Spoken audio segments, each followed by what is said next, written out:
ویل کېږي چې وینه سپینه شوې څوک به په چا بروسه وکړي. د پېښور مشهوره سندرغاړې نازیه اقبال کومه لوڼه د هغې د سکه رور د لاسه د جنسي تشدد ښکار شوي دي. په دې اړه نور تفصیل د اشفاق بنګش په دې ریپورټ کې.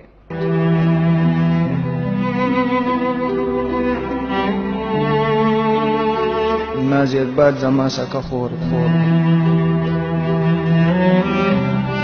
ما نه غلطي شوې ده، سره زه خپله غلطي منم. ویل کېږي چې وینه یې سپینه شوي اوس په چا بروسه سړی وکړي چې خپل رور خپله وینه او خپل ماما رشته هم اوس د اعتبار پاتې نشوه.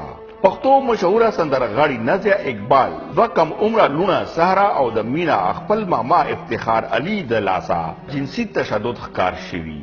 نازیه اقبال وایي چې دغه ورور مې د خپل کور او بچو خیال ساتلو لپاره ځان سره کړی و، ولې چې په پردو بروسه نه وه. دا زما خپل د ابۍ راوړی رور دی، په ده مې اعتبار هم دی او خپل رور مې دی او د ده کار روزګار نه و، نو ما وی زه دا زما رور دی، زما د لاسه چې څه کېږي هغه به هم کوم زه تاسو سره. 1.5 کال نه دی لګیا دی زما د ماشومانو سره. دا لور زما د 6 کالو وه او دا مشره چې ده دا د 10 کالو وه، نو د دومره ماشوموالي نه دې ماشومانو سره دی لګیاو. راولپنډي روا تانې کې 21 اپریل باندې درج FIR چې کم نازیه اقبال په خپل سکا ورور افتخار علي باندې کړی او ورور هم دا اقبال جرم قبول کړی.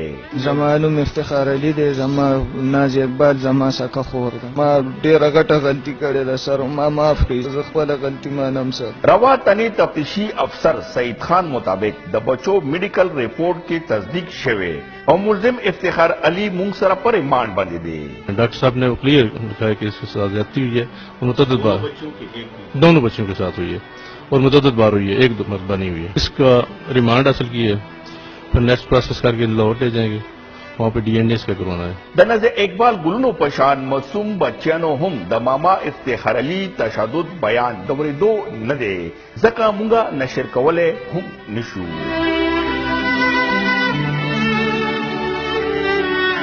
او د ماشومانو مور نازیه اقبال وایي چې په موقع مې هر څه لیدلي او الله راته همت راکړی چې دا خبره پټه نه کړم، ولې چې د نورو خلکو ته هم یو سبق ذریعه جوړه شي.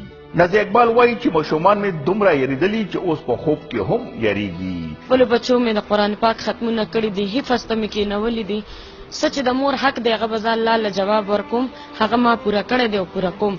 ما ځکه دا سټیپ اوچت کو چې تاسو په رور او په ماما اعتبار ونه کوئ، بلکې زه وایم چې په خپل سکه پلار هم اعتبار ونه کوئ. دا اخر وخت دی، د قیامت نشانیانې